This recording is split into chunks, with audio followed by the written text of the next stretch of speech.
అందరికీ హాయ్, నేను మీలత. Welcome to my channel.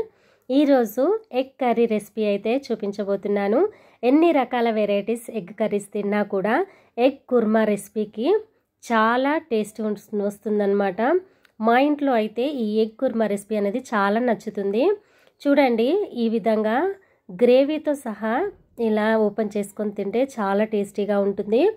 రైస్లోకి కానీ చపాతీలోకి కానీ ఎందులోకైనా బాగుంటుంది. ఇప్పుడు ఒక కడాయి పెట్టుకోవాలి.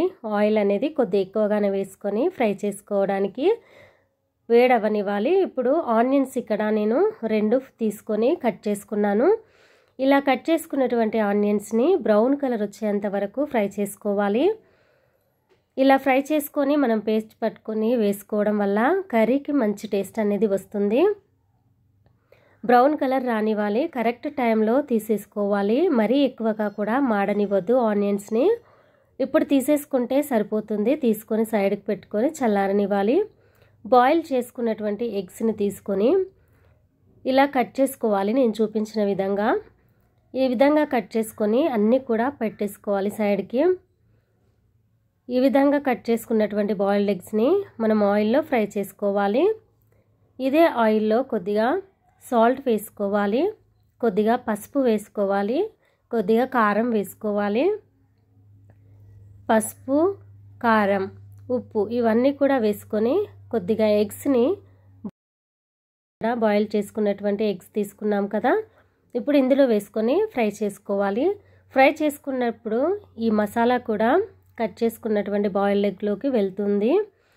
ఈ విధంగా కొద్దిగా కలుపుకుంటూ ఫ్రై చేసుకోవాలి. ఎక్కువగా కలిపితే చితికిపోతాయి. మంచి కలర్ అయితే వచ్చాయి కదా, ఇప్పుడు తీసేసి సైడ్కి పెట్టేసుకోవాలి. ఇప్పుడు నేను ఇక్కడ మసాలా తీసుకుంటున్నాను. జీలకర్ర కొద్దిగా, 3 పచ్చిమిర్చి, 2 బిర్యానీ ఆకు, కొద్దిగా ఇలాచీలు 4-5 తీసుకొని వేసుకోవాలి. ఇవి కొద్దిగా ఫ్రై అవ్వగానే 2 ఆనియన్స్ చిన్నగా కట్ చేసుకొని వేసుకున్నాను. ఇలా ఆనియన్స్ కొద్దిగా ఎక్కువ వేయడం వల్ల గ్రేవీ అనేది చిక్కదనం వస్తుంది మనకు. ఈ విధంగా ఫ్రై అవ్వనివ్వాలి. మంచిగా ఫ్రై అయ్యేంత వరకు ఫ్రై చేసుకుంటూ ఉండాలి. అప్పటిలోపు మనం ఒక మిక్సీ జార్ తీసుకొని అందులోకి బాదం వేసుకుందాం. కొద్దిగా బాదం అనేది ముందుగానే నానబెట్టుకోవాలి. నానబెట్టుకున్నటువంటి బాదం వేసుకున్న తర్వాత ఆనియన్స్ ఫ్రై చేసుకున్నాం కదా, అవి వేసేసుకోవాలి. ఇప్పుడు ఇక్కడైతే ఆనియన్స్ ఫ్రై అయిపోయాయి. అల్లం వెల్లుల్లి వేసుకుందాము. అల్లం వెల్లుల్లి కూడా కొద్దిగా ఫ్రై అవ్వనివ్వాలి. కరివేపాకు కొద్దిగా వేసుకోవాలి. కరివేపాకు, అల్లం వెల్లుల్లి ఒకసారి కలుపుకొని ఫ్రై అవ్వనివ్వాలి. ఇవి కొద్దిగా ఇప్పుడు మసాలా యాడ్ చేసుకుందాము. గరం మసాలా కొద్దిగా, ఇప్పుడు 1 టేబుల్ స్పూన్, ఉప్పు 1 టేబుల్ స్పూన్, పసుపు 1 table spoon, Kashmiri chilli powder తీసుకున్నాను. కారానికి తగ్గట్టుగా తీసుకోవచ్చు. ఇలా మసాలా అంతా వేసుకున్న తర్వాత కలుపుకోవాలి. మాడనివ్వద్దు. సిమ్లో పెట్టి ఇలా కొద్దిగా ఫ్రై చేసుకోవాలి. కొద్దిగా కలర్ వచ్చిందంటే వాటర్ వేసుకోవాలి. కొద్దిగానే వాటర్ వేసుకోవడం వల్ల మనకు మంచిగా ఉడికిపోతుంది. మసాలా అనేది మంచిగా ఫ్రై అవుతుంది, మాడిపోకుండా ఉంటుంది. అందుకోసమని కొద్దిగా వాటర్ వేసాము ఇక్కడ. ఇలా వాటర్ వేసిన తర్వాత కూడా కొద్దిగా ఉడకనివ్వాలి. చూడండి, మంచిగా ఉడికిపోయాయి. పేస్ట్ పట్టుకున్నాము. బాదం, ఆనియన్ పేస్ట్ 2 కూడా పట్టుకున్నాము. బరకగా పట్టుకోవాలి, మరీ పేస్ట్గా పట్టుకోకూడదు. ఈ పేస్ట్ వేసుకున్న తర్వాత నేనైతే ఇక్కడ పెరుగు తీసుకుంటున్నాను. 2 కప్పుల పెరుగు తీసుకోవాలి. కర్డ్ వేసుకోవాలి. వేసుకున్న తర్వాత కర్డ్ మసాలా అంతా కూడా కలుపుకోవాలి.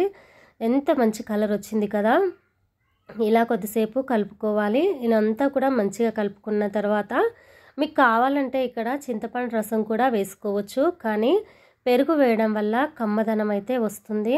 అందుకనే నేను ఇక్కడ కర్డ్ యాడ్ చేశాను. ఈ విధంగా కలుపుకుంటూ ఉండాలి. మసాలా అనేది మాడిపోకుండా ఉంటుంది.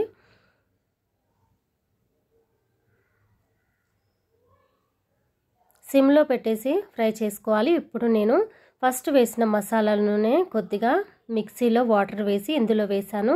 ఎందుకంటే అది చాలా చిక్కగా ఉంది కాబట్టి కొద్దిగా వాటర్ వేసాను.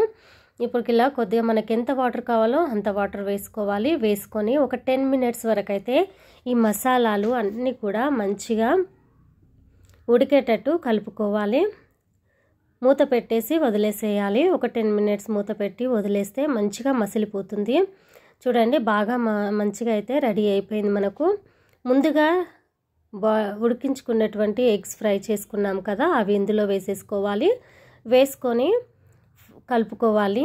కొద్దిగా గ్రేవీ ఉండగానే మనం ఎగ్స్ వేసుకోవాలి, ఎందుకంటే ఈ గ్రేవీ అంతా కూడా ఎగ్స్ మంచిగా పీల్చుకుంటాయి.